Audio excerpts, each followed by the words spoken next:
Good morning. ಚೆನ್ನಾಗಿದ್ದೀರಾ ಎಲ್ಲರೂ? ನಾನಂತೂ ಸೂಪರ್ ಜೋಶಲ್ಲಿದ್ದೀನಿ, ಎಸ್ಪೆಷಲಿ ಯಾಕಂದ್ರೆ ಈ ವೀಕೆಂಡ್ ನಲ್ಲಿ ಇರುವಂತಹ ಕ್ರಿಕೆಟಿಂಗ್ ಆಕ್ಷನ್ ನ ನೋಡಿದಾಗ ನಾಳೆ ದಿನ ಇಂಡಿಯಾ ವರ್ಸಸ್ ಪಾಕಿಸ್ತಾನ್ ಮ್ಯಾಚ್ ಇದೆ ಅಂಡ್ ಸಂಜೆ ಹೊತ್ತಿನಲ್ಲಿ ಇಂಡಿಯಾ ವರ್ಸಸ್ ಬಾಂಗ್ಲಾದೇಶ್ T20 ನಡೀತಾ ಇದೆ under Suryakumar Yadav captaincy. But ಅದಕ್ಕೂ ಮುಂಚೆ T20 ವಿಶ್ವಕಪ್ ಕ್ಯಾಂಪೇನ್ ಟೀಮ್ ಇಂಡಿಯಾ ಆರಂಭ ಮಾಡಿರೋದು ನಿನ್ನೆ ದಿನ. ನಾವು ಎಕ್ಸ್ಪೆಕ್ಟ್ ಮಾಡಿರುವಂತಹ ರಿಸಲ್ಟ್ ಸಿಕ್ಕಿಲ್ಲ. ಬಟ್ ನ್ಯೂಜಿಲೆಂಡ್ ತಂಡದ ಬಗ್ಗೆ ಮಾತಾಡೋಣ. ಬ್ಯಾಸ್ ಬಾಲ್ ಅಂತ ಹೇಳಿದ್ವಿ, ಅದೇ ಅಪ್ರೋಚ್ ಬಳಸಿರೋದು. ಪವರ್ ಪ್ಲೇ ನಲ್ಲಿ 55 ರನ್ಸ್ ಗಳನ್ನ ಸ್ಕೋರ್ ಮಾಡಿದ್ದು. ಮುಖ್ಯ ಕಾರಣ ಅವರ openers Bates and Plimmer brilliant flying start ನ ನೀಡಿದ್ದಾರೆ.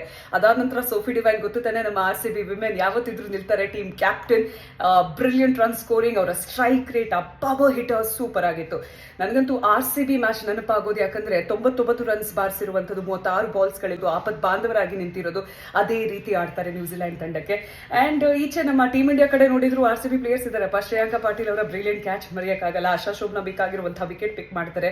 ಬಟ್ ಈವನ್ ದೋ ಈ ವಿಕೆಟ್ಸ್ ಪಿಕ್ ಆಗಿರೋದು after the power play, crucial wickets. ಅವ್ರ ಜೊತೆಗೆ ಅರುಂಧತಿ ರೆಡ್ಡಿ ಪಿಕ್ ಮಾಡಿರುವಂಥದ್ದು.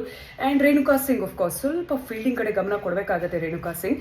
And overall team India ಕೆಲವೊಂದು ಕ್ಯಾಚಸ್ ಗಳನ್ನ ಡ್ರಾಪ್ ಮಾಡಿದ್ದಾರೆ, ಮಿಸ್ ಫೀಲ್ಡ್ಸ್ ಆಯಿತು, and behind the wickets boundaries ಬಿಟ್ಕೊಟ್ಟಿದ್ದಾರೆ. ಇದೆಲ್ಲ ಇಂಪ್ರೂವ್ ಮಾಡ್ಕೊಂಡು ಬರಬೇಕಾಗತ್ತೆ. ನಮ್ಮ ಹೈಯೆಸ್ಟ್ ಇಂಡಿವಿಜುವಲ್ ಸ್ಕೋರ್ ಅಂದ್ರೆ 15 ರನ್ಸ್ ಬಾರಿಸಿರೋದು ನಮ್ಮ batters. That's not okay.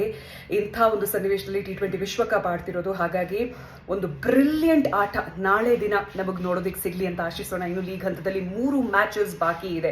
Pakistan ಮೇಲೆ ಭಾನುವಾರದ ದಿನ ನಾಳೆ ಮಧ್ಯಾಹ್ನ 3:30 ಸರಿಯಾಗಿ ನಾವು ಆಡ್ತೀವಿ. ಅದಾದ ನಂತರ ಬುಧವಾರದ ದಿನ ಶ್ರೀಲಂಕಾದ ಮೇಲೆ, ಅಂಡ್ ನೆಕ್ಸ್ಟ್ ಸಂಡೇ 13th ಅಕ್ಟೋಬರ್ಗೆ ನಾವು ಆಡ್ತೀವಿ ಆಸ್ಟ್ರೇಲಿಯಾದ ಮೇಲೆ. ಲೀಗ್ ಹಂತದಲ್ಲಿ ಪ್ರತಿಯೊಂದು ಮ್ಯಾಚ್ ಗೆಲ್ಲಬೇಕು, ಬೃಹತ್ ಮೊತ್ತದಲ್ಲಿ ಗೆಲ್ಲಬೇಕು, ನೆಟ್ ರನ್ ರೇಟ್ ಇಂಪ್ರೂವ್ ಮಾಡಬೇಕು. ಯಾಕಂದ್ರೆ ನಿನ್ನೆ ರಾತ್ರಿ ನಾವು ಬೃಹತ್ ಮೊತ್ತದಿಂದ ಸೋತಿದ್ದೀವಿ. But keeping all this aside, team India ಕಡೆ ಇದೆ brilliant plans. And I am sure ನಾಳೆ ಇಂಪ್ರೂವ್ ಟೀಮ್ ಆಗಿ ಕಾಣಿಸ್ಕೊಳ್ತಾರೆ, ಗೆಲುವು ತಂದೆ ಕೊಡ್ತಾರೆ. And that will be the first victory for team India. So let's say together, come on team India.